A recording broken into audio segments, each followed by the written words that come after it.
ഇന്ന് നമുക്ക് തലക്കാവേരിയിലേക്ക് ഒരു യാത്ര പോയാലോ? കർണാടകയിലെ കൊടക് ജില്ലയിലെ ബ്രഹ്മഗിരി മലനിരകളിലാണ് നമ്മുടെ തലക്കാവേരി. പേര് പോലെ തന്നെ കാവേരി നദിയുടെ ഉത്ഭവ സ്ഥലമാണ് ഇവിടം. അഗസ്ത്യമുനി തന്റെ കമണ്ടൂരിൽ സൂക്ഷിച്ചിരുന്ന ഗംഗാജലം കാക്കയുടെ രൂപത്തിൽ വന്ന ഗണേശ്വരൻ തട്ടിമറിക്കുകയും അതൊഴുകി കാവേരി നദിയായി മാറിയെന്നാണ് വിശ്വാസം.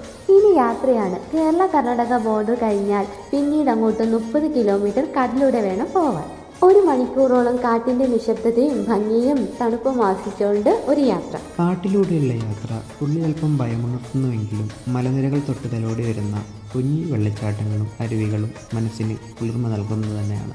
ജീവിതത്തിലെ എല്ലാ തിരക്കുകളും മാറ്റിവെച്ച് ഇടയ്ക്ക് ഇതുപോലൊരു യാത്ര പോകണം. കാരണം തിരിഞ്ഞു നോക്കുമ്പോൾ ഇതുപോലുള്ള ഓർമ്മകൾ മാത്രമേ കൂടെ ഉണ്ടാവൂ. യാത്രയുടെ ക്ഷീണം മാറ്റാൻ പ്രകൃതി ഭംഗി ആസ്വദിച്ചുകൊണ്ട് ഒരു നാടൻ ചായ. അങ്ങനെ കാട് ആസ്വദിച്ച് മഞ്ഞിൽ മൂടിക്കിടക്കുന്ന നമ്മുടെ തലക്കാവേരിയിലെത്തി. അവിടെ നമ്മളെ വരവേറ്റത് മഞ്ഞുമൂടി കിടക്കുന്ന അമ്പലവും പിന്നാലെ തന്നെ മഴയും. അങ്ങനെ കാവേരി അമ്മയെ തൊഴുത് മനസ്സും ശരീരവും ഒരുപോലെ തണുത്ത് തിരിച്ചിറങ്ങി. ഞങ്ങളുടെ ഫോട്ടോഗ്രാഫി ജീവിതത്തിൽ കിട്ടിയ കുറച്ച് സുഹൃത്തുക്കളും യാത്ര മനോഹരമാക്കാൻ കൂടെ ഉണ്ടായിരുന്നു. അങ്ങനെ ഞങ്ങൾ അവിടെ നിന്നും തിരികെ ഇറങ്ങി ആ നാട്ടിൽ തന്നെ ഉണ്ടാക്കുന്ന ചായപ്പൊടിയും കാപ്പിപ്പൊടിയും തേനും വൈനും ചോക്ലേറ്റും ഒക്കെ കിട്ടുന്ന ഒരു കടയിൽ കയറി അവിടുന്ന് വീട്ടിലേക്കുള്ള സാധനങ്ങളൊക്കെ വാങ്ങി അവരോട് യാത്രയും പറഞ്ഞ് ഞങ്ങൾ കാട്ടിലൂടെ പാട്ടൊക്കെ പാടി വീട്ടിലെത്തി. കാടിൻ്റെ സൗന്ദര്യവും മഞ്ഞുമൂടി കിടക്കുന്ന മലനിരകളും ഇഷ്ടപ്പെടുന്നവരാണ് നിങ്ങളെങ്കിൽ ഇപ്പം തന്നെ തലക്കാവേരിക്ക് വിട്ടോ.